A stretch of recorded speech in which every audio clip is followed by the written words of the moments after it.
Hi students, இன்னைக்கு நம்ம பார்க்க போகிறது என்ன அப்படின்னு பார்த்தீங்கன்னா லெசன் 2 12th ஸ்டாண்டர்ட் ஃபிசிக்ஸில் லெசன் 2ல் கரண்ட் எலக்ட்ரிசிட்டியில் இருக்கிற நியூமரிக்கல் ப்ராப்ளம் 5th சம்மை நம்ம பார்க்கலாம். ஓகேவா? இது வரைக்கும் நம்ம 4 சம்ஸ் நம்ம பார்த்துருப்போம். இப்போ நம்ம பார்க்க போகிறது என்ன அப்படின்னு 5th சம் பார்க்கலாம். கொஸ்டின் என்னங்கிறத படிக்கிறேன்.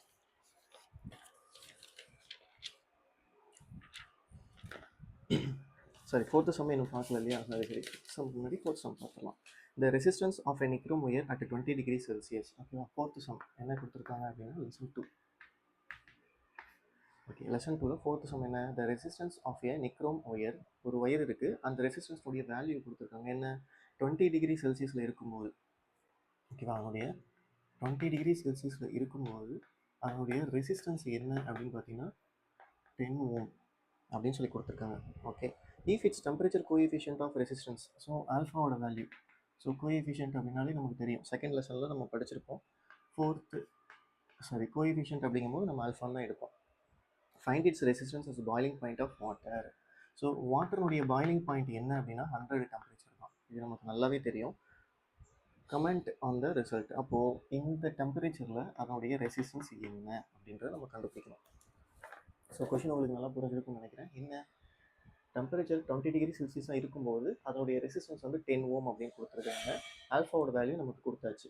ஓகே, டெம்பரேச்சர் 100 அட்டைன் பண்ணும் பொழுது அந்த நிக்ரோம் ஒயருடைய ரெசிஸ்டன்ஸ் என்னவா இருக்கும் அப்படிங்கிறத நம்ம கண்டுபிடிச்சோம் அப்படின்னா இந்த சம் ஓவர். ரொம்ப இம்பார்ட்டண்ட்டான ஒரு சம்.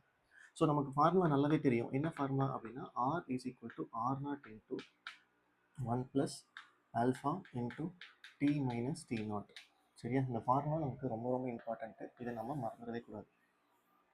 ஓகே, இப்போ இந்த R தான் நம்ம கண்டுபிடிக்கணும். அதை அப்படியே வச்சுக்கலாம். R0ஓட வேல்யூ என்ன அப்படின்னா 10 இன்ட்டு 1 ப்ளஸ் ஆல்ஃபாவோட வேல்யூ இங்கே என்ன இருக்குது? ஸோ 0.04 இன்ட்டு டீயோட வேல்யூ பாயிலிங் பாயிண்ட் ஆஃப் வாட்டர்னு சொல்லியிருக்காங்க. ஸோ 100 மைனஸ் T0ஓட வேல்யூ இங்கே என்ன அப்படின்னா 20 டிகிரி செல்சியஸ். ஓகே, இதை நம்ம மைனஸ் பண்ணிடலாம் இல்லையா? ஸோ இப்போ மைனஸ் பண்ணிட்டோம் அப்படின்னா என்ன ஆகிடும்? அப்போ 1 ப்ளஸ் 0.04 இன்ட்டு 80 அப்படின்னு கிடைக்கும். ஏன்னா 100 மைனஸ் 20ங்கும் போது 80 அப்படின்னு நமக்கு வந்துடும். ஸோ இது ரெண்டும் நீங்கள் மல்டிப்ளை பண்ணீங்க அப்படின்னா 32 நமக்கு கிடைக்கும். ஸோ எல்லாமே ஜீரோஸ் தான். அப்போ 0.32 வரும். ஸோ இப்போ 10 1 ப்ளஸ் 0.32 அப்படின்னு நமக்கு கிடைக்கும். இதை நம்ம ஆட் பண்ணிட்டோம் அப்படின்னா ஸோ 10 இன்ட்டு 1.32 நமக்கு வரும்.